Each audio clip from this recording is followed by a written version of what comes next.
Hello everyone, hope you all are fine, and in today's class we will discuss about the very interesting topic of class plus 2, that is pedigree analysis. Okay, तो आज के class में हम लोग pedigree analysis के बारे में discuss करेंगे and secondly we will discuss about a problem which is related with the pedigree analysis.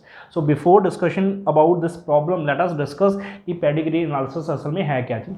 So pedigree analysis is nothing just a analysis to study the inheritance of a gene और a trait और a disease. मतलब एक particular disease का inheritance pattern क्या रहता है, इस चीज़ को हम स्टडी कर सकते हैं with the help of pedigree analysis. Okay, और पेडिग्री एनालिसिस में हम लोग कुछ सिंबल्स यूज करते हैं, like this square represent the male, this circle represent the female, और ये जो डार्क सर्कल या स्क्वायर है that represents the affected individual. अब ये अफेक्टेड मेल हो गया और ये अफेक्टेड फीमेल हो गई. ओके, और ये वाला सिंबल जो है वो रिप्रेजेंट करता है कि यहाँ पर this is the female, this is the male, और इनकी मेटिंग हो रही है, राइट. और ये वाला जो लास्ट सिंबल है वो रिप्रेजेंट कर रहा है कि यहाँ पर this is the unaffected male, this is the unaffected female, and they are having a child that is male child that is affected, right. तो इन्हीं सिंबल्स की हमें ज़रूरत पड़ेगी इस पेडिग्री को सॉल्व करने के लिए, राइट. अब एक इंटरेस्टिंग चीज़ मैं आपको और बता दूं, हम लोगों ने क्लास 10th में भी पढ़ा था, ठीक, कि जब भी कोई डोमिनेंट ट्रेट होता है तो उसको हम लोग कैपिटल वर्ड से यूज़ करते हैं, पहली बात. और जो एक रिसेसिव ट्रेट होता है उसको हम लोग स्मॉल लेटर से रिप्रेजेंट करते हैं. ओके, तो यहाँ पर भी एक ऐसी ही कहानी है. हमेशा हम लोग डोमिनेंट को रिप्रेजेंट करेंगे कैपिटल अल्फ़ाबेट से, राइट. अब यहाँ पर अगर ये होमोजाइगस है तो हम लोग that represent the two factors. जैसे मेंडल ने कहा था कि एवरी ट्रेट के दो फैक्टर्स होते हैं, every trait has the two factor, one comes from the mother and one comes from the father. और यहाँ पर भी क्या है कि ये कोई homozygous, this is the homozygous dominant, और इसके पास क्या होंगे, दोनों के दोनों आइडेंटिकल फैक्टर्स होंगे, राइट. और ये है आपका हेट्रोजाइगस डोमिनेंट, मतलब it's a capital A and this is the small A. तो ये क्या हो गया जी, हेट्रोजाइगस हो गया, राइट.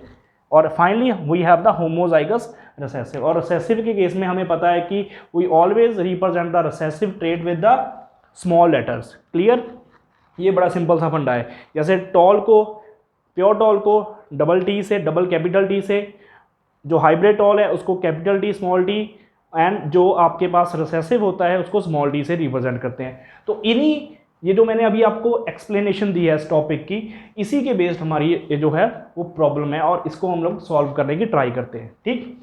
तो यहाँ पर हमें एक प्रॉब्लम दे रखी है जी कि pedigree showing the inheritance of a autosomal dominant disorder. एक ऑटोसोमल डोमिनेंट डिसऑर्डर है, दैट मीन्स कि ये जो डिसऑर्डर है उसके लिए जो जीन रिस्पॉन्सिबल है वो ऑटोसोम्स के ऊपर बढ़ी है. ऑटोसोम्स वो क्रोमोसोम्स होते हैं जो सेक्स डिटरमाइन के अलावा बाकी होते हैं, राइट.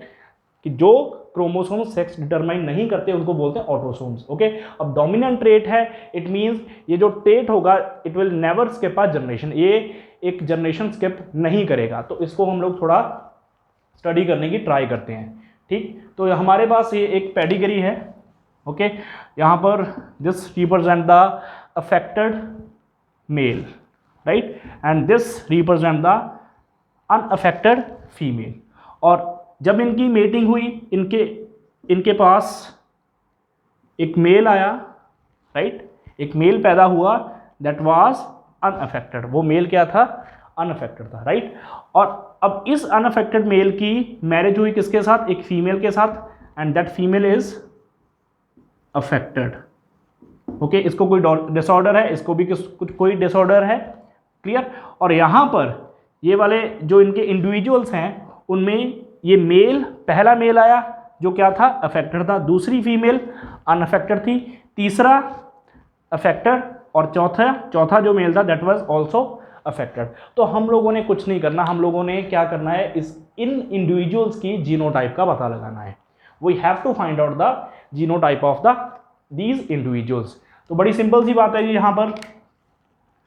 अब अगर ये डोमिनेंट है, तो हम इसको रिप्रेजेंट करेंगे with the help of capital letters. Okay, अब या तो ये होमोजाइगस हो सकता है या फिर ये हेट्रोजाइगस हो सकता है, क्लियर. और ये तो पक्का पक्का क्या होगी, फीमेल विल बी होमोजाइगस। क्यों? क्योंकि ये एक रिसेसिव ट्रेट है और रिसेसिव ट्रेट हमेशा अपने आप को होमोजाइगस कंडीशन में ही रिप्रेजेंट कर पाता है। ठीक, अब यहाँ पर ये वाला जो इंडिविजुअल है ये अनअफेक्टेड है। ये जो इंडिविजुअल है दैट इज अनअफेक्टेड। अगर ये अनअफेक्टेड है तो डेफिनेटली इसके अंदर ना तो ये वाला फैक्टर है, क्लियर, अब ये वाला फैक्टर तो हो ही नहीं सकता, और ये वाला फैक्टर जरूर होगा डेफिनेटली। ठीक, तो इसीलिए ये वाला जो ऑर्गेनिज्म है वो है रिसेसिव, और रिसेसिव को हम रिप्रेजेंट करेंगे with the help of these small alphabets. और इस केस में अगर बाय चांस से होमोजाइगस होता तो इसकी जो जीनोटाइप थी वो कुछ ऐसे रहती, लेकिन ऐसी नहीं है। क्यों नहीं है? क्योंकि ये इसमें कोई डिजीज अपीयर नहीं हुई, तो इसकी जो जीनोटाइप होगी दैट विल बी हेट्रोजाइगस। ये जो मेल है दैट इज हेट्रोजाइगस। बात यहां तक क्लियर हुई? Okay fine. अब यहां पर इसकी जो शादी हुई है वो किसके साथ हुई है? इस वाले इंडिविजुअल के साथ। अब ये भी या तो ये होमोजाइगस हो सकता है या फिर ये हेट्रोजाइगस हो सकता है।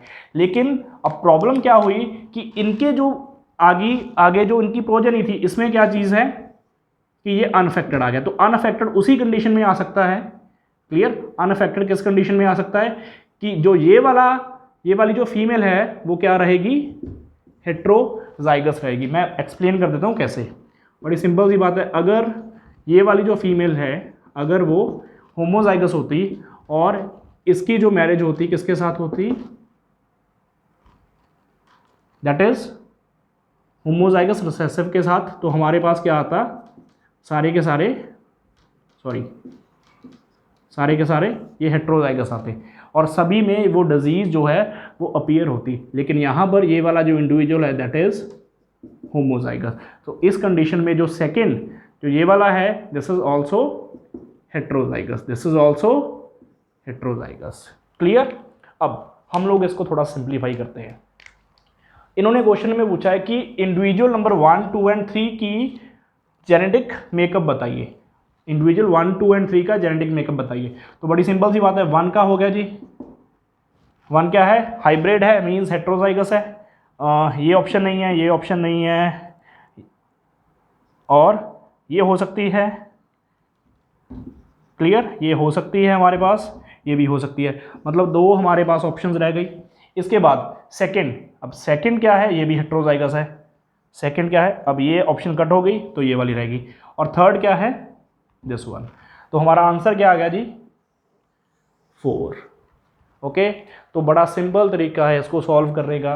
अगर इन्होंने डोमिनेंट बोल ही दिया, ठीक है, अब इन डोमिनेंट ये जो इसके अंदर डिजीज़ है, ओके, वो क्या है? एक डोमिनेंट ट्रेट है या डोमिनेंट करैक्टर है, ठीक, और इनके पास जो एक बेबी पैदा हुआ, क्लियर, वो क्या था? अनअफेक्टेड था। तो बड़ी सिंपल सी बात है, अब ये तो होमोजाइगस हो ही नहीं सकता, ठीक, तो ये तो होमोजाइगस हो ही नहीं सकता, तो ये हेट्रोजाइगस है। और आगे जो मैंने एक्सप्लेन किया है, hope you satisfied with the answer, right? Thank you.